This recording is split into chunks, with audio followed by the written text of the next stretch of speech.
Series के पिछले lecture में आपने देखा कि उम्रा की खातिर मदीना से मक्का के लिए निकले अफ्तार मोहम्मद और उनके साथियों से मक्का के कुरैश ने खुले लफ्जों में कहा कि अगर हम मोहम्मद को अल्लाह का रसूल यानी अफ्तार मान रहे होते तो फिर हम में मतभेद ही क्यों होता, दुश्मनी ही क्यों होती। मक्का के कुरैश के ये शब्द साफ बताते हैं कि क्यों वो झुंड के झुंड लेकर हमलावर होते थे, बावजूद इसके कि पैगंबर मोहम्मद मक्का से हिजरत करके मदीना चले गए थे। ये बताता है कि क्यों अबू सुफियान मक्का से अफ्रीका में हबश तक चला गया, उन मुसलमान गुलामों को वापस लाने जो मक्का छोड़कर अफ्रीका के लिए हिजरत करके चले गए थे। यही नहीं, ये दिखाता है कि कैसे हर जमाने में परमात्मा के अवतार के खिलाफ जुल्मत यानी तमस के चंगुल में फंसे लोग युद्ध करने सामने आ जाते हैं। कृष्ण के समय में भी वो लोग जिनमें कोई बहुत बड़ा गुरु था और किसी को लोग पिता यानी बाप समान कहते थे, वो सब समय के अवतार के खिलाफ सेना बटोर कर युद्ध के लिए खड़े थे और हर मुमकिन कोशिश की, नफरत में जुल्म की हदों तक गुजर गए कि पांडवों के बच्चों तक को जिंदा जला डाला और नफरत ऐसी कि स्वयं भी जाने देने को तैयार थे। इसको गीता ने धर्म युद्ध बताया है और महाभारत के युद्ध को धर्म युद्ध के अतिरिक्त यदि हम कुछ और समझते हैं तो यकीनन हम गीता को समझे ही नहीं। अब तक आप देखते आए हैं कि पुस्तिका के लेखक ने हर स्थान पर सिवाय झूठ करने के कोई दूसरा काम नहीं किया। वो आगे लिखते हैं, जिन लोगों ने मोहम्मद को अल्लाह का रसूल मान लिया उनको मोहम्मद ने अपने साथ ले लिया, और जिन लोगों ने मोहम्मद को अल्लाह का रसूल मानने से इनकार कर दिया और उनकी आलोचना की तो उनकी हत्या कर दी गई। मोहम्मद ने एक इस्लामिक लश्कर बनाकर लूटपाट और नरसंहार करना शुरू कर दिया।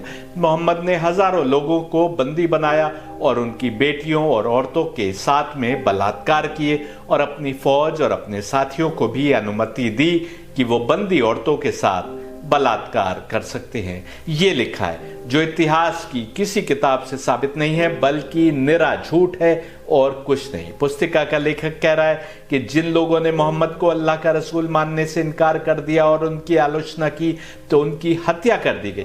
केवल झूठ लिखने के स्थान पर यह लेखक इतिहास की किसी जानी मानी किताब से कोई एक भी उदाहरण ऐसा दिखाए कि ऐसा कुछ भी हुआ हो। उनके कथन के विपरीत अपने रसूल होने की घोषणा के बाद मक्का के 13 वर्ष के दौरान हम देखते हैं कि अफ्तार मोहम्मद और उनके साथियों पर तरह तरह के जुल्म किए जाते रहे।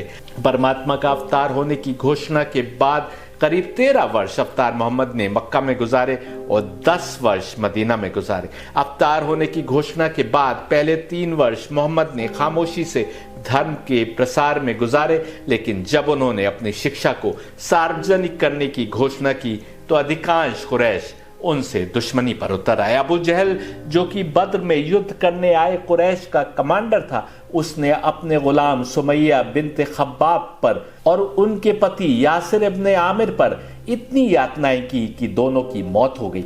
इसी प्रकार हारिस इब्ने यासिर और अब्दुल्ला इब्ने यासिर पर अबू जहल ने इतने जुल्म ढाए कि उनकी भी मौत हो गई। सबसे पहले अवतार मोहम्मद की शिक्षा को अपनाने वालों में अम्मार इब्ने यासिर थे। जब उनके माता पिता को इस बात का पता चला तो उन्हें बड़ी चिंता होने लगी, लेकिन जब उन्होंने अवतार मोहम्मद की शिक्षा को सुना तो उन्होंने भी उनके रास्ते को अपना लिया। अबू जहल को जब ये पता चला तो उसने इनको हर प्रकार की यातनाएं देना प्रारंभ कर दिया। उनको कई कई दिन तक रस्सियों से बांधकर छोड़ दिया जाता। अफ्तार मोहम्मद वहां से गुजरते तो रोते जाते और कहते जाते, सब्र करो यासिर के घर वालों, तुमको स्वर्ग में फिर से एक कर दिया जाएगा। एक दिन सुमैया ने अबू जहल से कहा कि तुम जो कुछ भी कर लो, हम इस्लाम यानी सलामती के मार्ग को नहीं तर्क करेंगे। अबू जहल का गुस्सा चरम सीमा पर पहुंच गया और उसने एक भाला उठाकर सुमैया के पेट में घुसा दिया, जिससे पति और बेटे के सामने उसकी मौत हो गई। फिर अबू जहल ने यासिर इब्ने आमिर को ऐसी लात मारी कि उनकी भी मौत हो गई। ये थी जुल्म की इंतहा। जिसके बावजूद अवतार मोहम्मद अपने मानने वालों को केवल सब्र की नसीहत देते थे। अनेक अने गुलामों, जिसमें बिलाल इब्ने रबा अल हबशी भी शामिल थे, उन पर जुल्म की हदें पार कर दी गई। बिलाल को अबू जहल रात भर कोड़े मारता था, यहाँ तक कि वो स्वयं थक कर चूर हो जाता। जब दिन की गर्मी अपनी चरम सीमा पर होती तो बिलाल को जलती हुई रेत पर लिटा देता और उनके सीने पर बड़ा सा पत्थर रख देता कि हिल डुल भी ना पाए।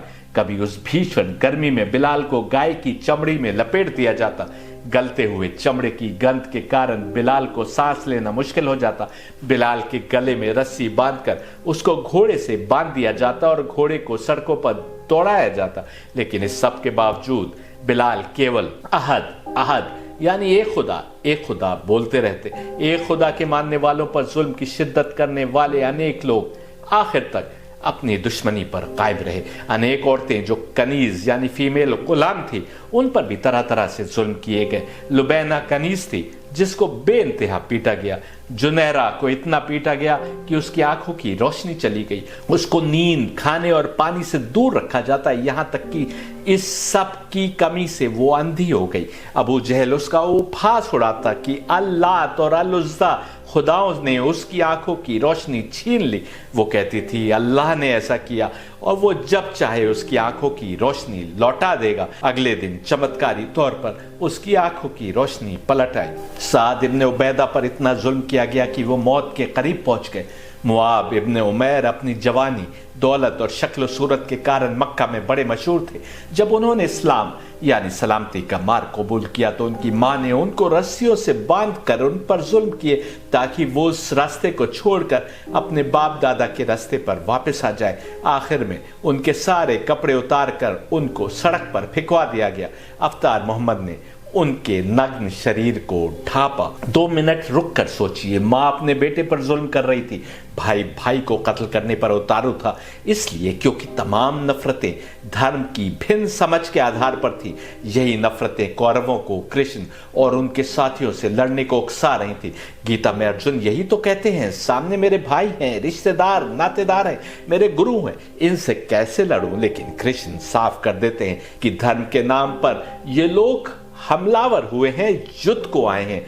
जिस युद्ध में कमान समय के अवतार के हाथ में हो, उस युद्ध में लड़ते हुए अर्जुन सामने वालों को मार दें या खुद मार दिए जाएं, दोनों ही हालत में उनके लिए बेहतरी है। जब अवतार मोहम्मद के रास्ते को अपनाने वालों के साथ ऐसा जुल्म हो रहा था तो स्वयं उनको कैसे छोड़ दिया जाता। अबू लहब की पत्नी उम्मे जमील रोजाना घर की सारी गंदगी अवतार मोहम्मद के दरवाजे के बाहर फेंक देती थी। एक मर्तबा अवतार मोहम्मद काबा के करीब अपने रब के आगे सिजदे में सिर झुकाए थे कि उक़बा बिन अबी मुवैत ऊंट की आंतड़ियां उठा लाया और अवतार मोहम्मद की पीठ पर फेंक दी। अवतार मोहम्मद ने सिजदे से सिर नहीं उठाया जब तक कि उनकी बेटी फातिमा ने आकर आंतड़ियां नहीं हटाई। मोहम्मद गुजरते तो अबू लहब उन पर पत्थर मारता। लोग अवतार मोहम्मद के मुंह पर थूकते या उन पर कूड़ा या मिट्टी फेंकते थे। जिस अवतार मोहम्मद ने अल्लाह की याद में इस प्रकार के जुल्म पर सब्र किया, उनसे कैसे उम्मीद की जा सकती है कि उन्होंने स्वयं जुल्म किया होगा। बल्कि जब कुरैश के जुल्म बढ़ने लगे तो मदीना के लिए की गई हिजरत से 7 वर्ष पहले 614-15 ईस्वी में मोहम्मद के दीन को कबूल करने वाले 11 मर्द और 4 औरतें मक्का छोड़कर अफ्रीका में, आज के इथियोपिया और एरिट्रिया में, जहां अक्सुम नामी ईसाई हुकूमत थी, वहां के लिए हिजरत कर गए। 1 वर्ष बाद करीब 100 मुसलमानों ने मक्का से निकलकर उधर ही का रुख किया जहां ईसाई राजा नजाशी, जिसका असली नाम अशामा इब्ने अब्जार था, उसने इन मुसलमानों को पनाह दी।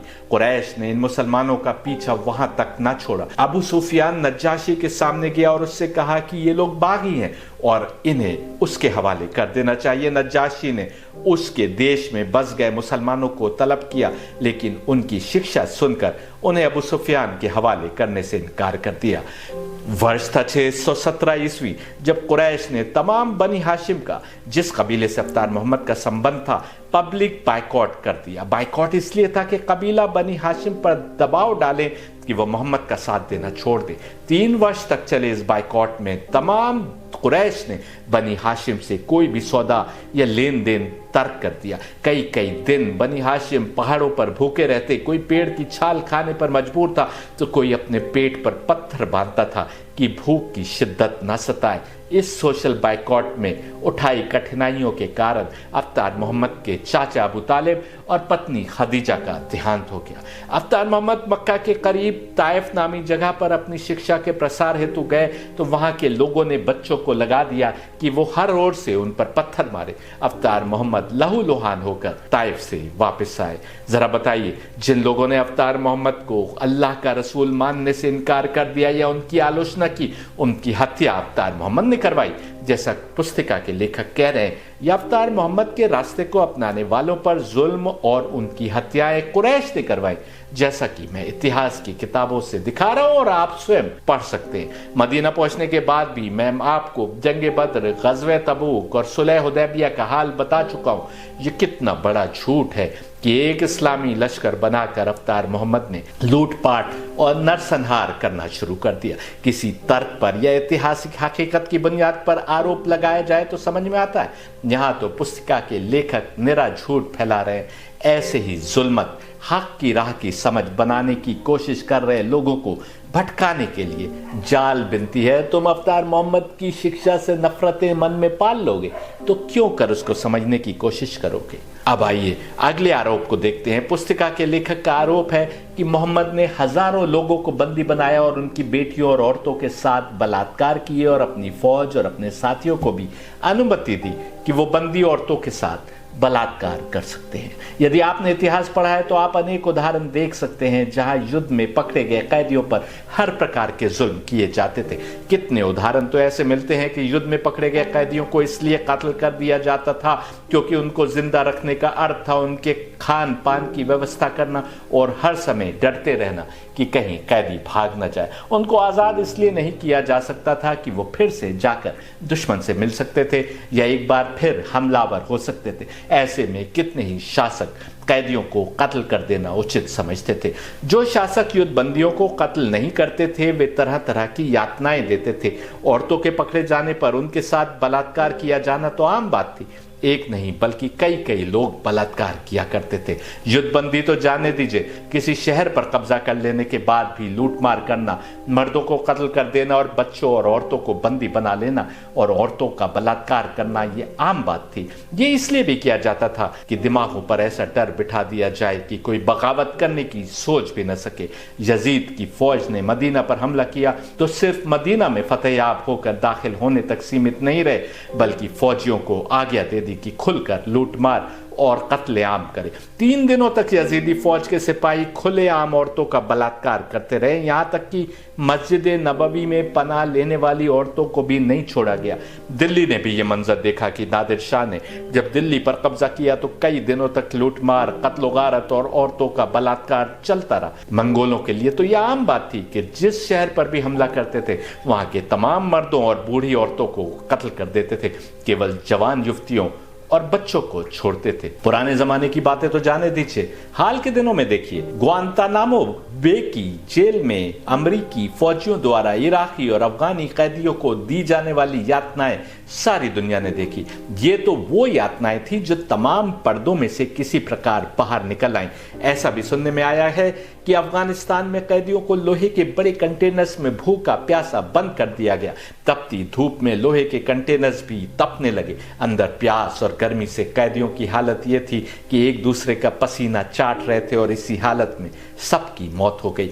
ये तो हाल है अमेरिका की सिविलाइज समझे जाने वाली सोसाइटी का।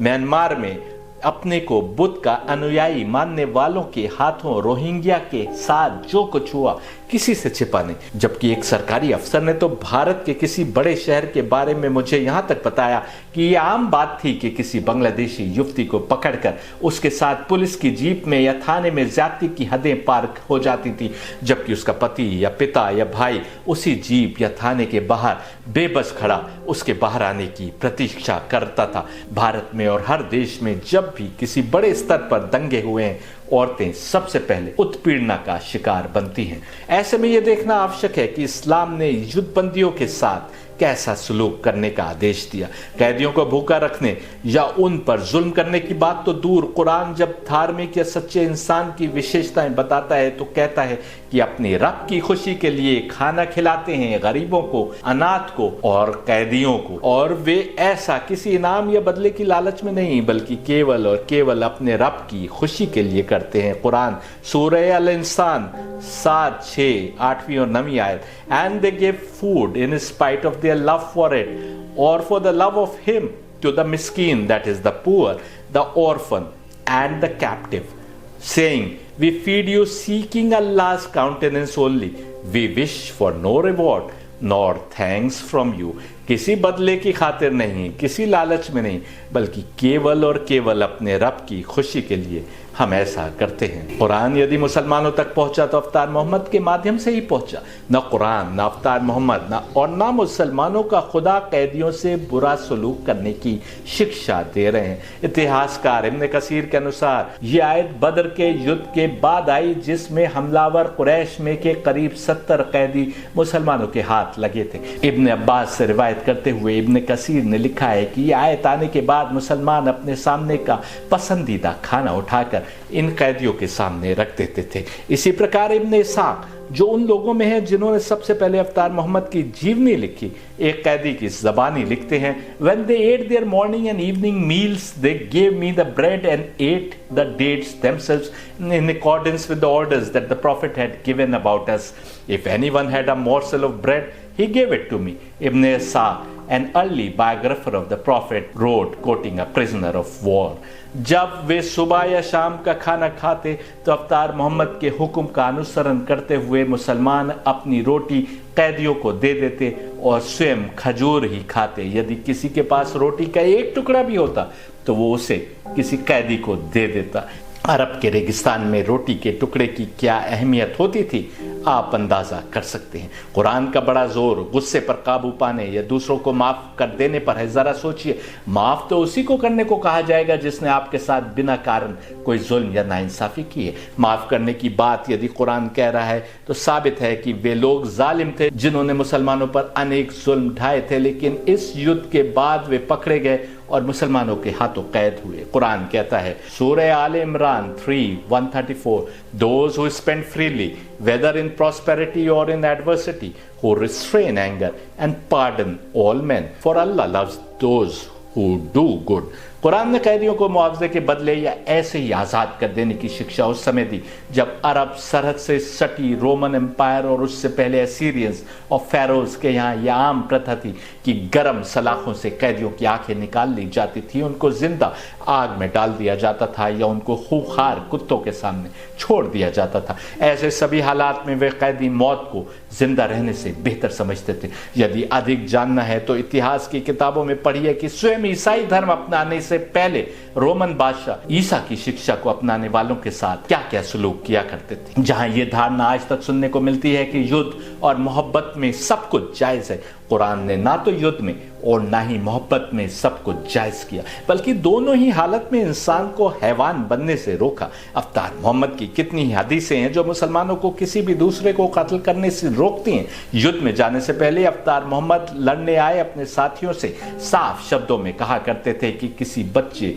औरत, बूढ़े या बीमार व्यक्ति को नहीं मारना। वो कहते थे कि युद्ध में भी धोखेबाजी जायज नहीं, यानी तुम रात को हमला नहीं कर सकते, तुम किसी का खाना पानी नहीं बंद कर सकते और न ही किसी पर पीछे से वार कर सकते हो। वो कहते थे कि तुम किसी के अंग नहीं काट सकते, तुम खजूर या अन्य फल देने वाले पौधे ना तो काट सकते हो और ना जला सकते हो, तुम भेड़, गाय या ऊंट को भी नहीं मार सकते सिवाय खाने के लिए, ना किसी मंदिर या गिरजा में पुजारी या पादरी को मार सकते हो और न किसी ऐसे को कत्ल कर सकते हो जिसने मंदिर, मस्जिद, चर्च, सिनेगॉग आदि में पनाह ले ली हो या इबादत के लिए वहां किया हो। तुम गांव और शहरों को तबाह नहीं कर सकते, तुम खेतों और बागों की फसल को तबाह नहीं कर सकते और न ही मवेशियों को मार सकते हो। दुश्मन से युद्ध की कामना भी न करो, बल्कि अल्लाह से इबादत करने के बाद दुआ मांगो कि तुम्हारी हिफाजत करे, रक्षा करे। इसके बावजूद यदि युद्ध में तुम्हारा उनसे सामना हो जाए तो सब्र से काम लो, यानी मजबूरी वश अगर युद्ध गले पड़ ही जाए तो भी सब्र से काम लो। जुल्म तो तभी भी नहीं कर सकते Islam gives great emphasis on manners during a battle. There are many other hadiths that urge Muslims not to kill others before engaging in a battle. The Prophet Muhammad used to instruct his soldiers, do not kill any child, any women or any elderly or sick person. ये हदीस सुनन अबू दाऊद में मौजूद है. Do not practice treachery or mutilation. Do not uproot or burn palms or cut down fruitful trees. Do not slaughter a sheep or a cow or a camel except for food. ये अल-मुवत्ता में मौजूद है. Do not kill the monks in monasteries and do not kill those sitting in places of worship. ये मुस्नद अहमद इब्न humble की हदीस है. Do not destroy the villages and towns. Do not spoil the cultivated fields and gardens and do not slaughter the cattle. ये सही बुखारी और सुनन अबू दाऊद में लिखा है. Do not wish for an encounter with the enemy.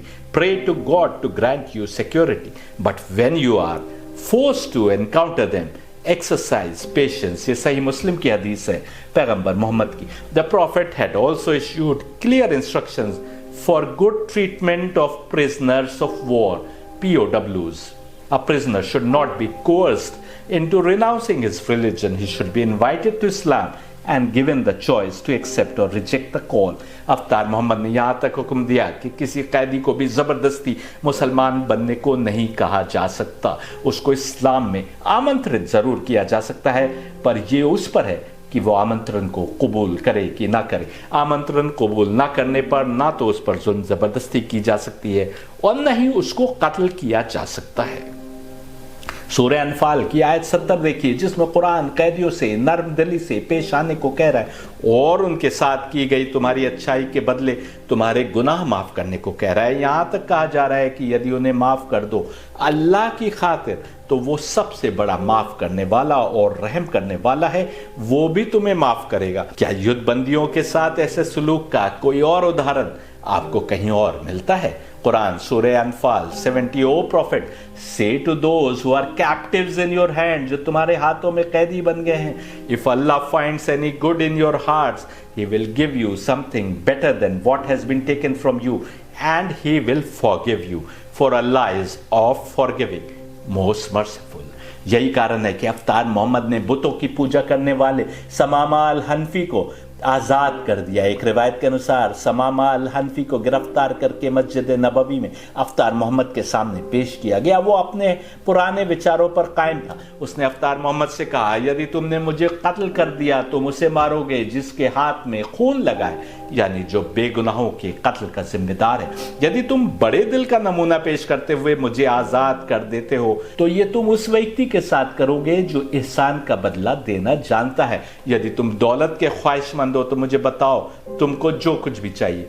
2 दिनों तक अफ्तार मोहम्मद ने अल हनफी के लिए कोई फैसला नहीं सुनाया. तीसरे दिन उन्होंने अपने साथियों से कहा कि उसको आज़ाद कर दो. समामा मस्जिद के करीब ही एक खजूरों के बाग में गया जहां उसने गुस्ल किया, यानी नहाकर अपने को पाक किया. फिर वो दोबारा लौटकर अफ्तार मोहम्मद के पास आया और कहा, मैं गवाही देता हूं कि कोई खुदा नहीं है सिवाय उस एक खुदा के और मोहम्मद उसके बंदे और रसूल यानी अफ्तार है. फिर उसने कहा, ए अल्लाह के रसूल, अल्लाह की कसम दुनिया में कोई चेहरा ऐसा नहीं था जिससे मैं आपके चेहरे से ज्यादा नफरत करता था, लेकिन अब आपका चेहरा मेरे लिए सबसे प्यारा है. अल्लाह की कसम किसी भी धर्म से मैं आपके धर्म से ज्यादा नफरत नहीं करता था, लेकिन अब आपका धर्म मेरे लिए सबसे ज्यादा प्यारा धर्म हो गया है. अल्लाह की कसम किसी जमीन से मैं आपकी जमीन से अधिक नफरत नहीं करता था, लेकिन अब आपकी जमीन सबसे अधिक प्यारी जमीन बन गई है. बद्र के युद्ध में अफ्तार मोहम्मद ने यह भी दिखाया कि कैदी के भी कुछ हुकूक होते हैं. तन पर कपड़ा होना भी हर कैदी का हक है, ठीक वैसे जैसे आज़ाद इंसानों का हक है. सही बुखारी के अनुसार जब बद्र के युद्ध की समाप्ति पर कैदियों को लाया गया तो उसमें अल अब्बास बिन अब्दुल मुत्तलिब भी थे. उसके ऊपरी बदन पर कपड़ा नहीं था. अफ्तार मोहम्मद ने उसके लिए वस्त्र तलाश करना शुरू किया. अब्दुल्ला बिन उबय का वस्त्र उसकी नाप का था. अफ्तार मोहम्मद ने वो वस्त्र अल अब्बास को दिया और अब्दुल्ला को अपना एक वस्त्र बदले में भेंट के रूप में दिया. इतिहासकार इब्न कसीर के अनुसार अफ्तार मोहम्मद ने तमाम कैदियों को अपने साथियों में बांट दिया और उन्हें हिदायत की कि वे उनसे नरमी का बर्ताव करें, जैसा कि उस समय होता था. अंधेरे तहखाने जिसमें धूप या हवा भी नहीं जाती थी, या ऊंची दीवारें जहां बरसात से लेकर धूप किसी से भी बचाव नहीं होता था, ऐसा कुछ भी नहीं हुआ, बल्कि कैदी भी वही खाते थे, वैसे ही रहते थे, वो लोग खाते थे जिनके सुपुर्द उन्हें किया गया था। इस्लाम के जो आलोचक इसको दास और दासी प्रथा बताते हैं, उन्हें पता होना चाहिए कि इस्लाम ने सबसे पहले दास या दासी को आजाद करने पर बेइंतहा सवाब यानी पुण्य रखा। इस पर इतना जोर दिया कि कुछ ही दिनों में यह प्रथा एकदम समाप्त हो गई, जबकि अमेरिका और यूरोप में यह प्रथा कब तक चल रही थी ये सबको पता है। क्या अमेरिका और यूरोप में कैदियों या दास दासियों के हुकूक का कोई कॉन्सेप्ट था? क्या उनकी कहीं पर कोई राइट्स की बात होती थी? नहीं था। आज कानून की किताबों में ये हुकूक अवश्य जगह पा गए हैं, लेकिन ग्वांतानामो बे से बाहर आए वीडियो बताते हैं कि मर्द कैदी हो या औरत, हुकूक की बात केवल कागजों पर रह जाती है। जब मन में नफरतें इतनी हो और हाथ में ताकत हो तो जुल्म होने से यदि कोई चीज रोक सकती है तो अपने रसूल या रब का हुक्म यही सिखाता है कि इन हालात में भी कैसे अपने नफ्स पर, अपने गुस्से पर काबू किया जा सकता है। यहाँ पर एक बात साफ करना आवश्यक है। जिस समय अवतार मोहम्मद ने अपनी शिक्षा फैलाना प्रारंभ की, दुनिया के हर हिस्से में गुलाम प्रथा आम थी। इस्लाम द्वारा दिए गए बराबरी के संदेश के कारण ही अनेक गुलामों ने अवतार मोहम्मद का दीन अपनाया था। ये उनके मालिकों का इस्लाम के विरुद्ध मोर्चाबंदी करने का सबसे बड़ा कारण बना। फिर इस्लाम पर गुलाम प्रथा को चालू रखने का इल्जाम कैसे लगाया जा सकता है? कई आलोचक शायद इसलिए कंफ्यूज हो जाते हैं क्योंकि वो पाते हैं कि अवतार मोहम्मद युद्ध में हाथ आए कैदियों को अपने साथियों को सौंप दिया करते थे। जरा बताइए, ये उन कैदियों के साथ बेहतर सलूक था या उन्हें बड़ी बड़ी दीवारों के पीछे या तहखानों के नीचे रखना, जहां ना तो लाइट आए और बारिश हो तो खुले में पानी में ठंड गर्मी सब कुछ सहना पड़े। अपनी सरजमीन की रक्षा करना है तो उन्हें फिर से छोड़ा भी नहीं जा सकता था।